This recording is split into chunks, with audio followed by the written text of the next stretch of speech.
విడు మొరటోడు అని వాళ్ళు వీళ్ళు ఎన్నెన్ని అన్న పసి పిల్లవాడు నవాడు.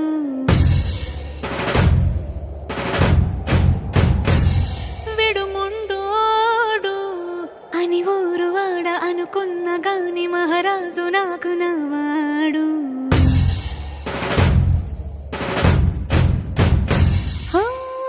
మాట పెడుసై